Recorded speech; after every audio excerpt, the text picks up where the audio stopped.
Saya, Cut Citra Mediasari selaku manajer Cut Yuli Irada finalis Putri Hijab Indonesia tahun 2022 perwakilan Provinsi Aceh asal Kabupaten Simelu mengucapkan terima kasih sebesar-besarnya kepada Bapak Kapolres Simelu AKBP Jatmiko SH MH atas dukungannya kepada Cut Yuli Irada ke Grand Final Putri Hijab Indonesia tahun 2022 yang akan dilaksanakan di Jakarta mulai tanggal 21 November sampai dengan selesai di bulan ini.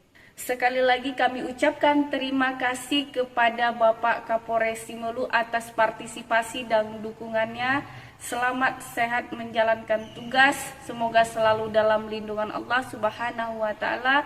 Salam Persisi Polri Indonesia. Terima kasih. Assalamualaikum warahmatullahi wabarakatuh.